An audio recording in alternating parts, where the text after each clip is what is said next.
Let's be honest, public school wasn't made for kids with ADHD. You've probably heard they just need to pay attention in class and not get distracted, or just get them on a better behavior plan. But what if the problem isn't your child? What if the problem is the system they've been crammed into? Because I've worked with thousands of families, and I can tell you, when kids go from being punished or labeled and overwhelmed to being supported, understood, and given space to learn in a way that works for them, everything starts to shift. They stop melting down. They stop shutting down. They start showing up. The truth is, your child doesn't need to be fixed. They need an education that actually fits their brain. Welcome to the Soaring Child podcast, where parents of children with ADHD learn tips and tricks to help their child soar at home, at school, and in life. We feature interviews with experts, medical professionals, and parents just like you who are learning how to reduce ADHD symptoms using food and other natural strategies. Because children with ADHD deserve to soar just like every other child. I'm Dana Kay, your host. Hello, parents. Welcome back to another edition of the Soaring Child podcast. I'm Dana Kay, your ADHD health practitioner. Let me take you back to a conversation I had recently with a mum in our community, and I've had many like this before. Her son was labeled that kid. I mean, my son used to be labeled that kid back in the day. Her son was labeled defiant by school, and he was constantly sent to the principal's office, and he'd even started saying things like, "I'm just a bad kid." And this mum had tried everything: tutors, therapy, even switching teachers, but nothing helped. And eventually she made a huge decision. She pulled him out of public school, and she told me, "I didn't know what I was doing. I just knew what we were doing wasn't working." You know, maybe you felt the same way. Maybe the school system feels like a battle. You're tired of fighting. Maybe your child's spark is fading, and you're wondering if it's time for something different. If that sounds familiar, then this episode is definitely for you. Today, I'm joined by Leslie Dirnberger. She is the founder of Aspire Education and one of the nation's leading experts in K-12 education and neurodiverse learning. She is a mum of four. Take my hat off to her. And all of her kids were homeschooled. And she has worked with thousands of families over the past decade to help them build dynamic, individualized education paths, whether fully at home or even blended through traditional and alternative models together. Leslie brings a real rare mix of personal experience, professional expertise, and deep insight into what actually works for kids who learn differently. And she even draws from her background in law. Can you believe that? To help families really understand their rights and options when it comes to education. So now it's time to welcome Leslie to the Soaring Child. Hi, Leslie. Thank you so much for joining us. Oh, it's my pleasure, Dana. I'm really excited to be here. I am too. This is a conversation I'm constantly having more and more, and I get really passionate about it because I just feel like the school system, it's stuck in the olden times. You know, it hasn't been adapted. And look, let's dive straight in because I think we've got so much to cover today. You've helped so many families transition out of public school. Can you share what typically pushes parents to make that leap?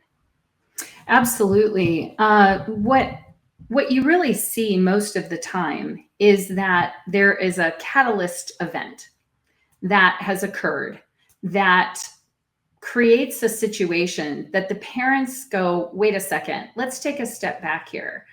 I know my child, and my child is a good-hearted, wonderful, and very intelligent child.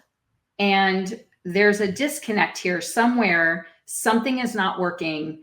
And unfortunately, What happens most of the time is the institutional or government schools have their methodology, and it is one way, and it is this way. And that's a lot of times because they're not educated on a lot of the phrase they've come up with, neurodiverse strategies, or what it truly means.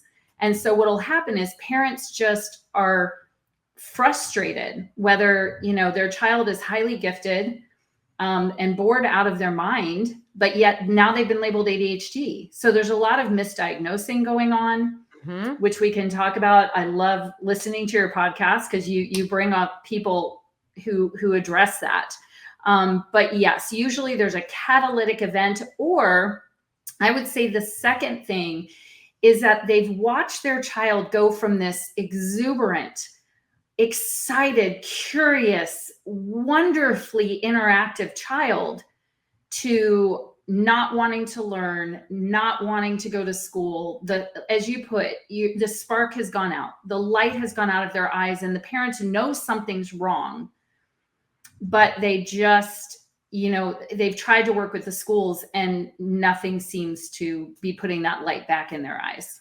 I love how you explain that, because it's like, I've worked with thousands of families, and I'm on the phones with parents day in and day out of kids that, are struggling at school, and, the school does try to fit you in a box. And I think that unfortunately they really haven't adapted. No. And I think our lives are so different than what they used to be back in the olden days. And so unfortunately, once your kid gets that label, it's sometimes really, really hard for them to lose it. And so, if a parent is in that, at that point where something may have happened, or they're just watching their child, drift away, what's sort of the first step that they should take when pulling a child out of public school? Well, the first thing that you want to do, and here I'm going to put on my law hat right now, is to look into your state. Every state is different in terms of, and here's where my government and legal background are going to come in. I'm going to throw this out there. Really, there are only two forms of education. There's a public system that we have granted our states the permission to establish. Everything else is private education. A parent has the choice to either partake in that public system, or everything else is their choice, and it's private education. Unfortunately, we've fallen into the language of private school. Well, private school is merely a traditional looking government school. And so we want to be careful what we're talking about. And that's why I'm saying this. I'm kind of defining my terms, because private school is most often traditional method of school, just done in a private setting outside of public schools. So what you want to do is look into your state homeschool laws, if they delineate homeschool, but really private education laws, right? So there's a wonderful resource, Homeschool Legal Defense Association, HSLDA, which you can go to and just look up your state. You can look up the laws in your state. Obviously, I work with families not only all over the country, but actually all over the world. And that's one place we want to start, right? Number one. Number two, that's a practical, right? Do I have to fill out? Let me throw out some things. Are there any forms to fill out? Does the one parent have to have a teaching certification? Do they have to have a high school degree? Do they have to have a college degree? These are some different elements that you're going to look for. Okay. For example, here in Illinois, it is the best state in the entire country to homeschooling currently, and has been, because our Supreme Court has said, if you homeschool, you are considered a private school. So we actually, and you do not have to fill out forms, but the schools might tell you, yes, you do. You have to. No, you don't. Not in Illinois, right? But there are different rules. So you want to start there, okay? HSLDA is a great place to start for your laws. You can also, there are Facebook pages for pretty much every state If you want to go in and ask people, say, hey, I'm just getting started. You will get plenty of moms. Homeschool moms are the best networkers, right? And they've been there, done that in your state. But secondly, I would say the most important personal family-oriented step you can take is to do what we call kind of deschooling. And I know that's come up. Wonderful interview that you did on homeschooling, right? And she was talking about you just have to reset, but it's not just to reset the child. Most importantly, believe it or not, it's to reset the parent. Yeah. The children reset quicker than we do, right? And people would ask me when I first started homeschooling my kids, I had 4 in 4 years. So it was like, bam, bam, bam, bam. Wow. Again, Yes. Take my hat off to you.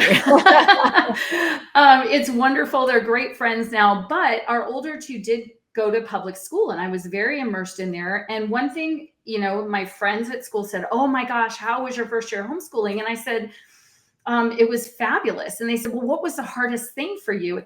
And they were shocked when I said, looking myself in the mirror. And they, what do you mean by that? And I said, I did not realize how many preconceived notions I had about education. And I knew I didn't want to create school at home. And it took my children to really help me get out of that. So the number one thing I recommend to families is to take a deep breath. If you're going to pull your kids, I don't care what time of year it is. It can be a month from now. It can be in March. It could be in November. Take a block of time where you are not doing anything that looks like formal education. We kind of call it deschooling. Plan local trips to all those museums that you say, oh, I always want to take you there, or that your kids love. You went once and you went with all the school kids, so you really didn't get to see it.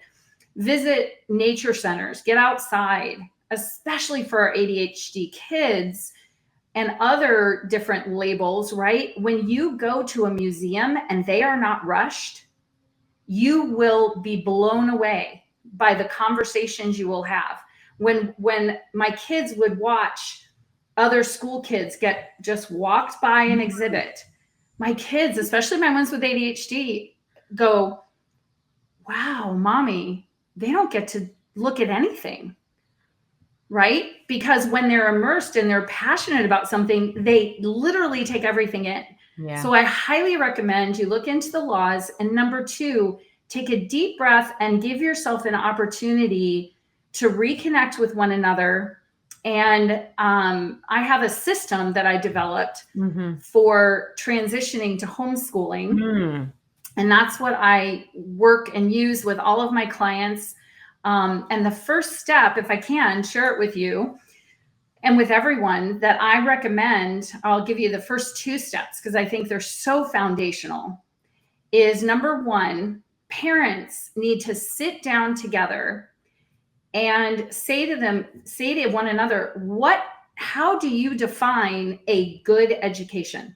We all say we want our kids to have a good education, but what does that look like? What does that mean for our family and for our children? And I challenge you to write it down. It makes a big difference. And then, depending on the ages of your kids, then go out to your kids and say, hey, what does education look like to you? What do you want? What does it look like? Just let them tell you. Like, how do you want to learn? What does that look like to you? What would be great? And it's so much fun because all your kids' personalities will come out, right? But take that into account and really get a definition of a good education. That is a first step to the foundation of what you're about to do. And you'll start to realize, oh, maybe we did make the right choice. Yeah. I mean, this is what you're sharing. I love it because some of these, they seem so simple, but like, yeah, I say to my husband all the time, I just want them to get a good education. Yes. I have no idea what that means. Right. I haven't thought about it. You're spot on there. And what you're sharing is just really great transitional steps that families can take as they Mhm. move forward. Now, as we dive into like homeschool, I given you've got so much experience, I'd love to ask you, what are some of those sort of common misconceptions that parents have about homeschooling, especially with kids with ADHD? Oh, absolutely. A lot of kids with ADHD are seen as social kids, right? Mhm. They need to be around others because they feed off that energy and they love it and they want to be in school. Um, Nothing could be further from the truth that they don't get socialization. As a matter of fact, I would argue that they get much better socialization. Mm. Since when is it advantageous for a second grader to teach a second grader how to behave or how to be emotionally intelligent in the world? Right. And I loved what your guest was talking about in terms of unstructured play and also just letting kids work out their differences as much as possible. Right. We had a rule in our house that I said, look, don't come get me unless there's blood, broken bones, or things about to be thrown. Then we need to talk. Otherwise, you guys figure it out. Right. And start trying to figure it out. But on the flip side of that, or when we're talking about socialization, that's a big misconception. When you homeschool, your children are socialized in the world. Yeah. And to share one quick story, here's a perfect example. Our oldest, who, when he was 14, he decided he did want to play travel baseball. And we don't push that, but he was good enough and he wanted to get on a team. Well, at that age, those families have been together for a while, but he did get a spot on the team he wanted. And one day, a few weeks into practices, a dad comes over to me and says, hi, my name is, it's great to meet you. Would you please take my son home with you? And I thought he was asking, like, give him a ride. We do that for each other all the time. And I said, sure, where do you live? I'm happy to drop him off. And he goes, no, I want you to keep him. And I started laughing and I said, okay. And he said, he was blown away because apparently my son, when he saw a parent he hadn't met yet, was walking up to them, shaking their hand, holding out his hand, saying, hi, I'm Tim Dirnberger. I'm new on the team. I wanted to introduce myself, tell you how excited I am to be on the team, and who's your player. And the dads especially were just blown away. Well, my kids, that never fazed them, because when you homeschool, you're around adults and young children, and you can be intentional about socialization, your church groups, your sports, where their passions are, and you're not sitting at home. There are very few homeschoolers who are sitting at home. You're part of, different micro schools now is a great phrase everybody loves to use, but it can be a co-op once a day, whatever suits your family, if that makes sense. Yeah. Another huge misconception is that my child won't be able to go to college. Hey, Soaring Child listeners, the episode is brought to you in part by the ADHD-Thrive Institute and Dana Kay, the author of the best-selling book, Thriving with ADHD. If you have a child with ADHD and are looking for natural ways to bring more peace and calm to your home, this book will provide a step-by-step plan to get you started. Think of it like your ADHD guidebook, helping you determine what foods are best for your children with ADHD, what foods to avoid, which supplements are typically most effective, and how to overcome common obstacles, and so much more. It is possible to thrive with ADHD. This book can help. Learn more at adhdthriveinstitute.com/book. Again, that's adhdthriveinstitute.com/book. Now let's get back to today's episode. I'm going to pick two because there are so many. Yes, that would be a big misconception, because that was one thing that I was just thinking to myself. Yes. So that nothing could be further from the truth again. And kind of tangential to that, another one, I work with a lot of athletes, that my child won't be able to play their sport in college if we homeschool. Again, nothing could be further from the truth. As a matter of fact, if you've truly homeschooled, and I say that just because during COVID, there was some real wonky things going on. Yep. But if your child's truly been homeschooling colleges love homeschoolers. And here's why. Couple of reasons. Number one, they have learned emotional intelligence and life skills that help them to be successful in college already, including how to budget their time.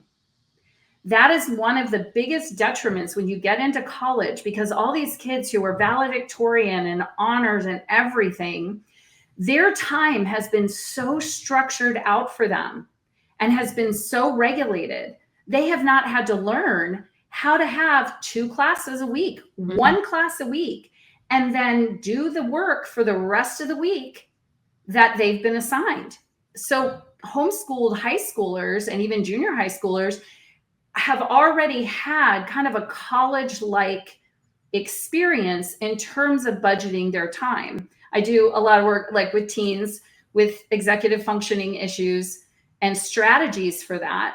And then they can advocate for themselves better. And colleges are blown away because they understand who they are. They understand what they need. Does that make sense? And then academically, there are studies out there, more coming every day academically, because I think partly because they adjust and adapt better emotionally and in life skills, their academics are just so much higher overall. That's amazing. Thank you for sharing that and dispelling that myth.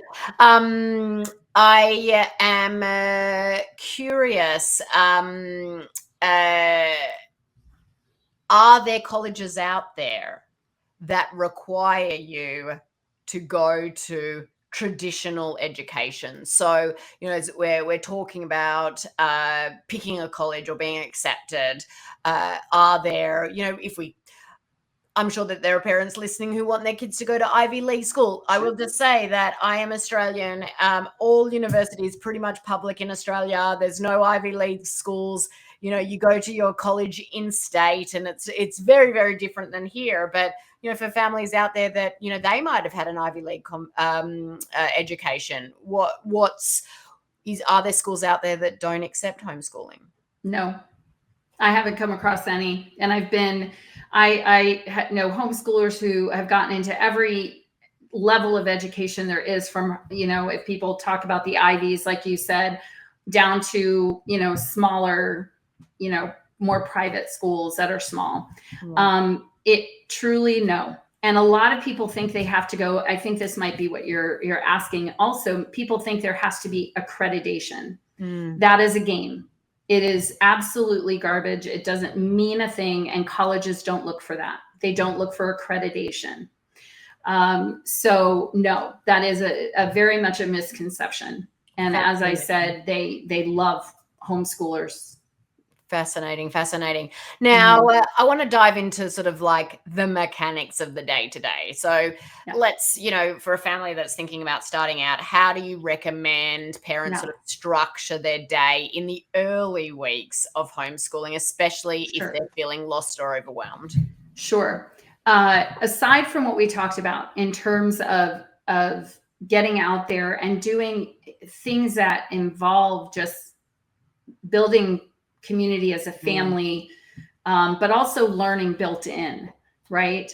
One of the things that I recommend during that time is the parent who's going to primarily oversee the homeschooling. And I don't mean that has to be the parent that is administering everything, right? It could just be the parent that's taking the lead in structuring, whether they have tutors or, you know, sitters, or, you know, we work together. I work with families to figure out what works for their family, right? And so whatever that might be, but the parent who is going to be doing that should sit down and think through blocks of time. And here's a huge important reason why.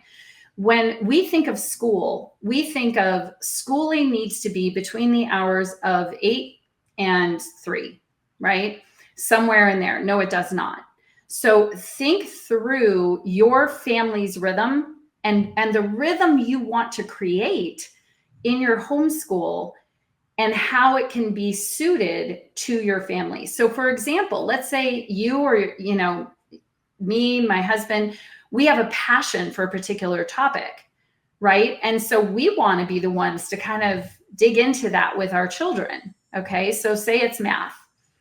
Well, maybe it's dad who absolutely loves math, but yet he's working. And so math really can't really happen if he's doing it until the evening, right? Or on Saturdays or Sundays. Well, that's great. You can structure that and you can figure out ways that will work. People don't think of that because, especially with our kids with ADHD, you're like, oh my God, they're toast by that time. Usually they're done. Well, no, they're not if they're homeschooling, right? Because they get to explore, they get to do fabulous, wonderful things that they're interested in. You know, they get to be jumping on a trampoline while you're talking to them about their spelling words, right? So that their brains are engaged in different ways. So number one, sit down scheduling, okay? And think through blocks of time. Number two, think about how, as I said, step number two in my system is determining your family values. And then I have another step in my system that I call your core four. And I have ways for you to come up with that and strategies on how to come to those as a family. But the next thing that I would recommend is you think through, depending on the ages of your kids, again, these strategies are more for like elementary, maybe into junior high, not necessarily high school. There are different strategies depending on the ages.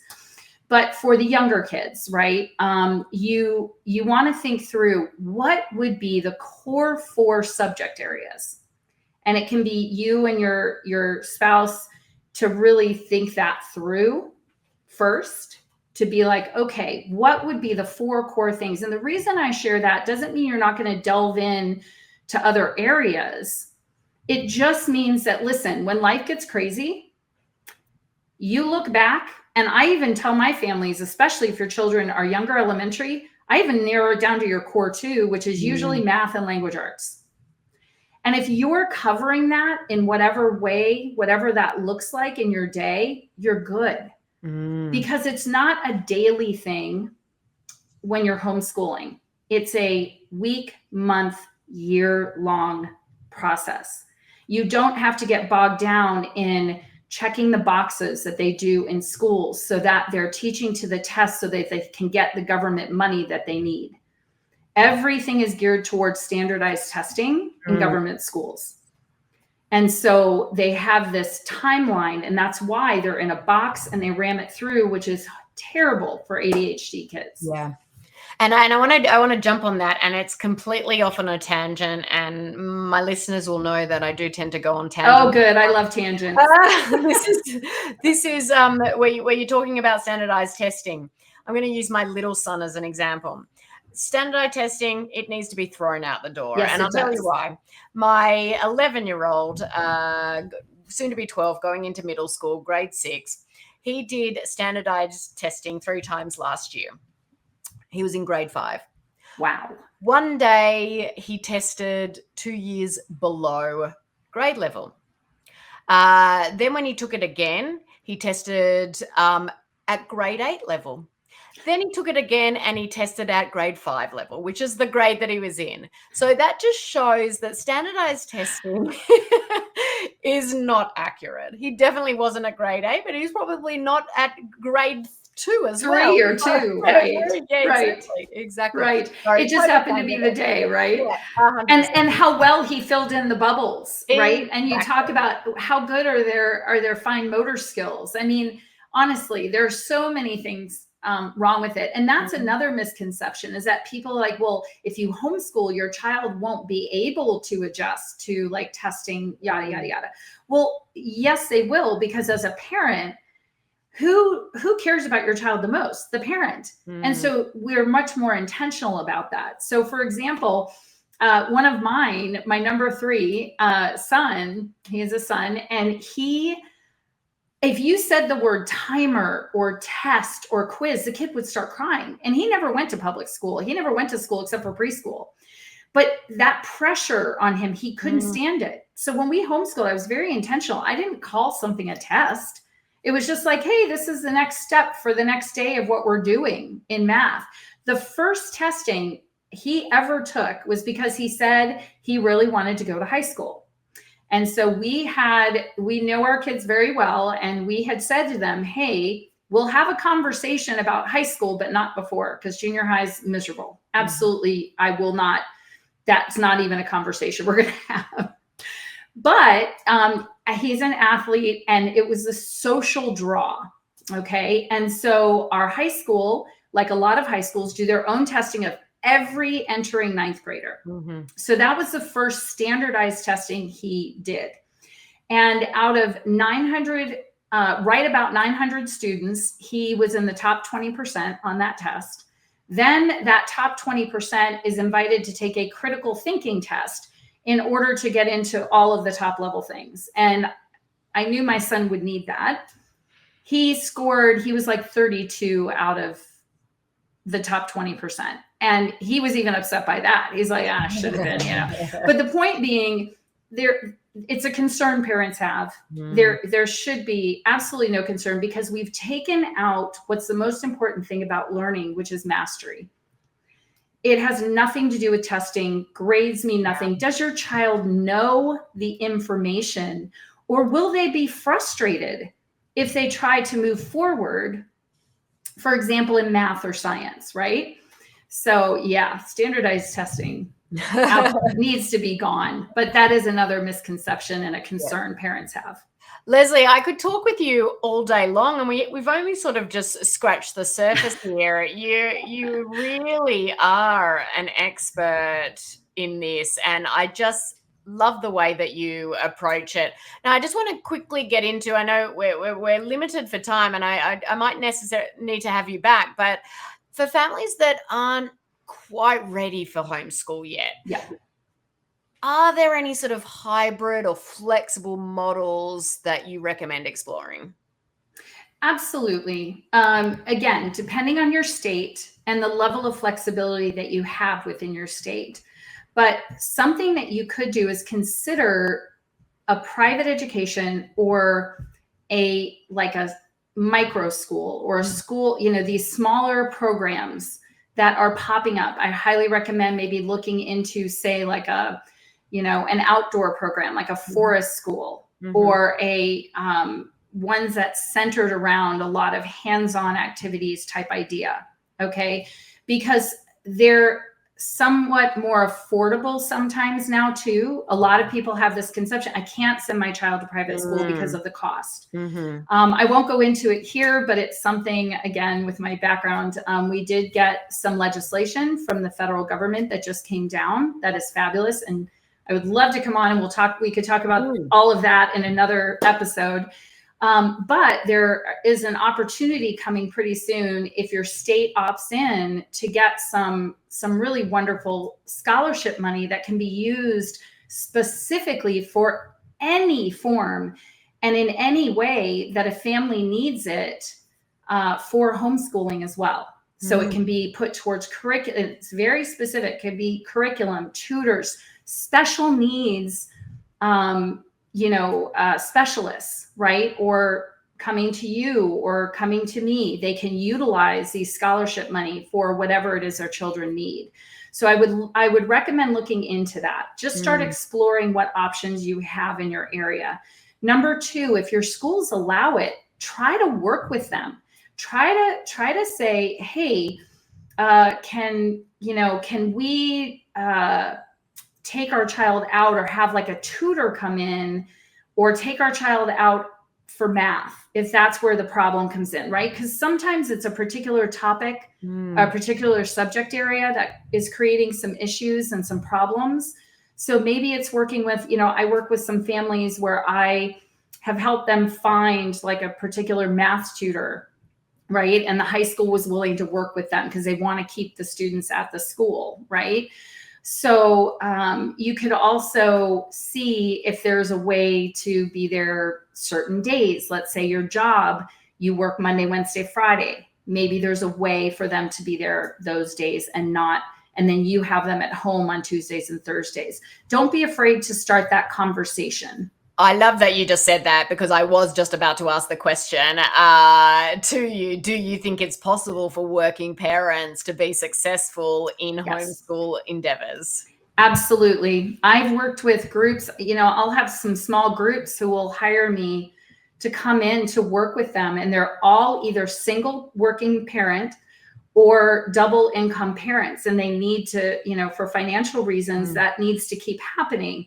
And so I've done this with several groups now where they will hire me. I'll come in, talk to them, start getting, using some different strategies that I have. And we have a conversation around what could this look like for your families. So for example, if you have 3-4 families of kids like your kids' ages, and you're having these conversations, which is happening more and more, maybe consider that and getting together and saying, hey, what can maybe we do together?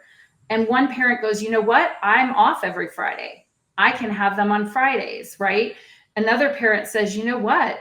For Wednesdays, I can be flexible, right? And so you can start seeing what is possible, right? And Sounds then like the sky's the limit.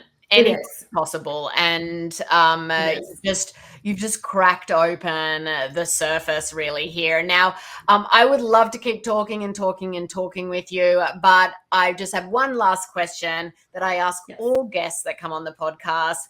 If you could share just one small actionable tip that parents can start using today, what would that be? I would say do the defining a good education and open that conversation with your children, because that's a way to open that discussion up about what they want and what they're seeing. And I have heard so many stories about parents who are shocked about what their kids start sharing during that conversation about what they want out of learning. What do they want it to look like? What if they had the day and they were learning, what would that look like, and how they would like it. So I would say definitely start there and start having that conversation with your kids, getting that definition down, and then really being honest and evaluate, is that what your children are receiving? I love that. I'm, even though we are not going down the homeschool path, I will be having that conversation with both my husband and my children, because I think it's so valuable, full stop. It really is. No matter what, right? Because then you can all own your own education, and your children can own their education and really understand, and they can advocate for themselves at school then too. You don't have to be a homeschooler. Yeah, I absolutely love it. Your children can own their own education and advocate for themselves at school. Leslie, thank you for joining me today, sharing your knowledge. You've got loads of it, and all of your experience, both personally and professionally. Please tell listeners where they can find and follow you online. Sure. Our website is aspireeducationaltogether.us. So please feel free to jump on there. You can also find us on Facebook, Instagram, LinkedIn. You can find us on all this. So I think not really that active on X yet, but those are places you can find us. And I love to hear from people. You can also reach out for Dana Kay. If you've heard this podcast, feel free to email hello@aspireeducation.us. Mention this podcast that you've heard it, and I'm happy to have like a free half-hour conversation with you to answer those really key questions that really might be burning. And you can also find me for that on Minect. Minect, yes. It's a fabulous app where you can ask questions, very inexpensive, like a text response. You can go all the way up to a live chat. And it is a wonderful way to get me and get like a question answered, or, amazing, anything burning. Yes. So Minect is a great way. Fantastic. Well, Leslie, thank you once again for joining me today. This has been a fabulous episode. Well, thank you for having me. I've loved talking to you, Dana. I love your podcast. Thank you so much. Thank you so much. Listeners, if today's episode helped you feel a little bit more confident about the idea of homeschooling, or just gave you that nudge to explore what might be possible, please share it with another parent who might need that same encouragement. And don't forget to hit the subscribe so you don't miss the next episode.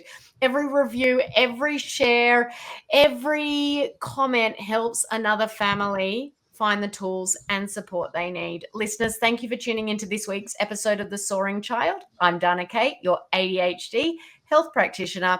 Keep on thriving. Thank you for listening to the Soaring Child podcast today.